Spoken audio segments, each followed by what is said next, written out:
गणेश जी का नाम लेकर हम शिव पुराण प्रारंभ करते हैं। हे शंकर भगवान, हे माता पार्वती, हम जो भी शिव पुराण सुन रहे हैं, हमारी सब मनोकामना पूरी करना, हमारी रक्षा करना, हम सब आपकी शरण में हैं। शिव पुराण में श्री रुद्र संहिता के पंचम खंड में 46वां अध्याय प्रारंभ करते हैं। युद्ध की समाप्ति। सनत कुमार जी बोले, हे महामुनि, जब भगवान शिव पाशुपत व्रत को पूरा करने के पश्चात मंदराचल पर्वत पर लौटे तो उन्होंने देखा कि दैत्येंद्र अंधक ने अपनी विशाल सेना के साथ पुनः आक्रमण कर दिया है। उनके वीरगण और अनेकों रूप धारण किए देवियां अंधक और उसकी सेना से युद्ध कर रही हैं। यह देखकर भगवान शिव को बहुत क्रोध आया कि मेरे अनुपस्थिति में इस दुष्ट दैत्य ने मेरी पत्नी को परेशान किया है। क्रोधित देवादिदेव महादेव जी अंधक से युद्ध करने लगे, परंतु दैत्येंद्र बहुत चालाक था। उसने गिल नामक दैत्य को आगे कर दिया।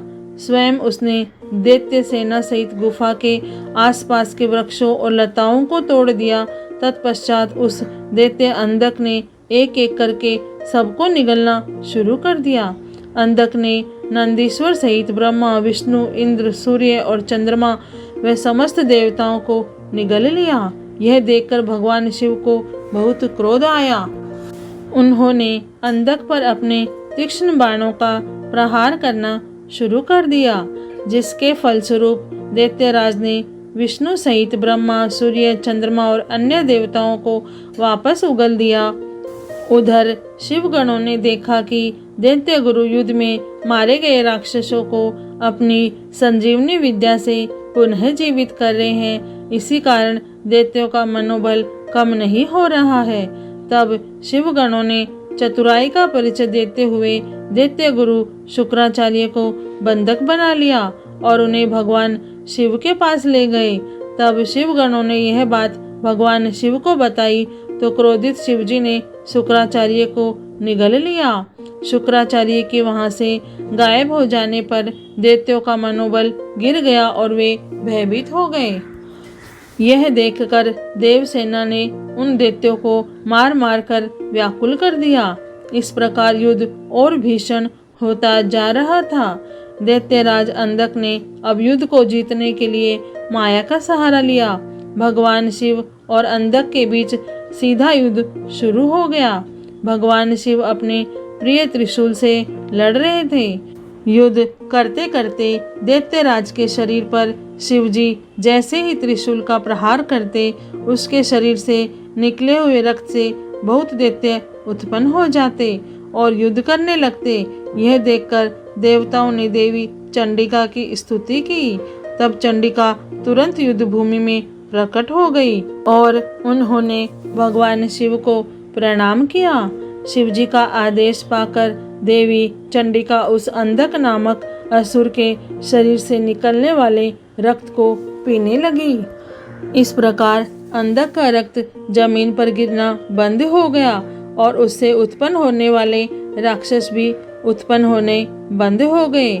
फिर भी अंधक अपनी पूरी शक्ति से युद्ध करता रहा। उसने भगवान शिव पर बाणों से प्रहार करना शुरू कर दिया। युद्ध करते करते भगवान शिव ने अंधक का संहार करने के लिए त्रिशूल का जोरदार प्रहार उसके हृदय पर किया और उसे भेद दिया। उन्होंने उसे ऐसे ही ऊपर उठा लिया। सूर्य की तेज किरणों ने उसके शरीर को जला दिया। इससे उसका शरीर जर्जर हो गया। मेघों से तेज जल बरसा और वह गीला हो गया। फिर हिमखंडों ने उसे विदीर्ण कर दिया। इस पर भी दैत्यराज अंधक के प्राण नहीं निकले। अपनी ऐसी अवस्था देखकर अंधक को बहुत दुख हुआ। वह हाथ जोड़कर देवादिदेव भगवान शिव की स्तुति करने लगा। भगवान शिव तो भक्त वत्सल है और सदा ही अपने भक्तों के अधीन रहते हैं, तब भला वे अंधक पर कैसे प्रसन्न न होते। उन्होंने अंधक को क्षमा करके अपना गण बना लिया। युद्ध समाप्त हो गया। सब देवता हर्षित होकर भगवान शिव की स्तुति करने लगे।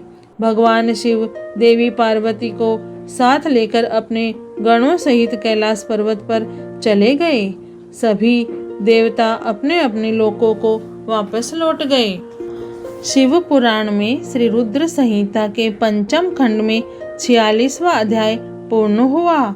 हे भोलेनाथ, हे शिव शंभु, हे माता पार्वती, आपको कोटि कोटि प्रणाम और कोटि कोटि धन्यवाद। जय भोलेनाथ।